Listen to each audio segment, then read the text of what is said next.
What's up guys? Welcome back sa ating YouTube channel.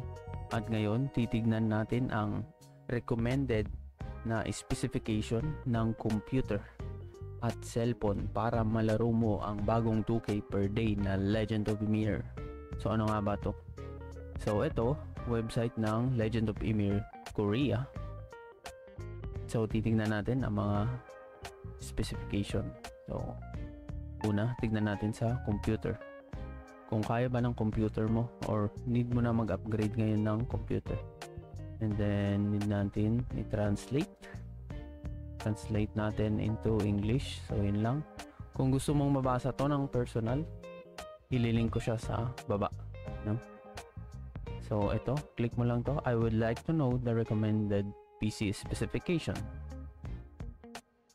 Pagka-click, syempre need mo ulit i-translate para mabasa natin na maayos. So, the minimum and recommended PC specification of Legend of Ymir are as follows. So, ang minimum niya ay dapat, kung Windows ka, Intel 7th Gen i7, 16GB of RAM. Ang graphics card nito ay GTX 1060, 6GB. At dapat naka Windows 10 siya. And supported niya ang DirectX 12. So minimum guys, ibig sabihin pwede mo siyang malaro pero medyo lag. So ito sa recommended specification, ito mas maganda dito. Kaso ang kailangan mo ay 10th generation na i7. So medyo mahal pa siya.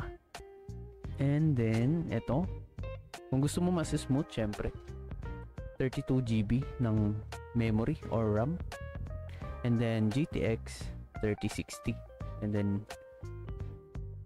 kagaya din ng kanina, Windows 10 tsaka DirectX 12.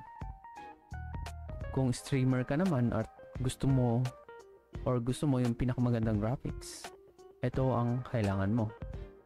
Intel 13th Gen na i7, 32GB of RAM, at saka graphics card na GTX 3080. So medyo mahal tong GTX 3080.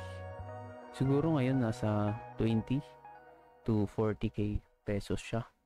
And then Windows 10 64-bit, DirectX 12 support. Legend of Ymir cannot be placed in PCs with 32-bit operating system and is only available on 64-bit operating system.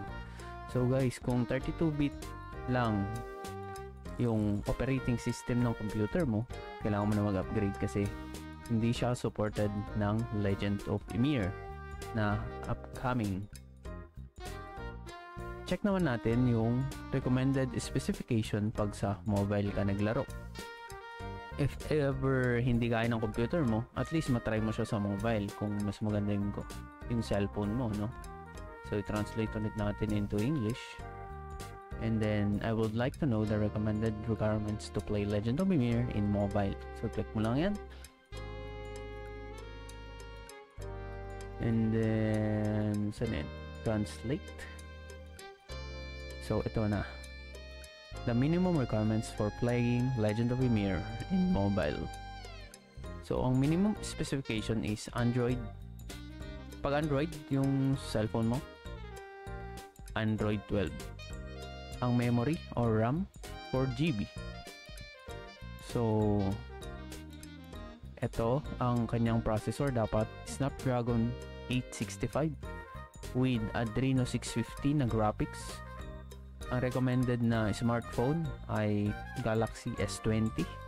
Kung gusto mo naman maglaro sa tablet, Samsung Galaxy Tab S7 ang minimum.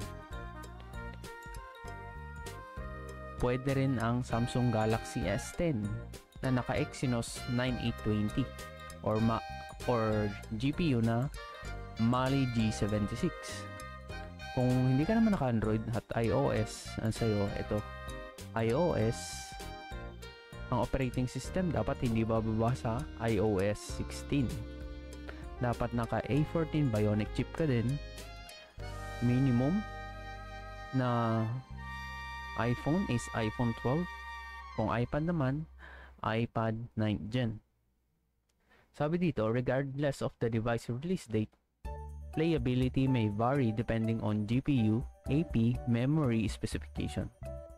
If you are unable to play the game on the device that exceeds minimum requirement, please update your OS version to the latest. So guys, kung ito yung cellphone mo, kunyari S20, at hindi mo pwedeng i-download, kailangan mong i-update yung operating system. So, need mong i-update. So, yun lang guys. Malalaro mo ba ang bagong 2K per day na Legend of Ymir paglabas niya sa global? Let me know sa comment section. And don't forget to like, comment, and subscribe para updated ka sa mga bagong videos ko. Thank you.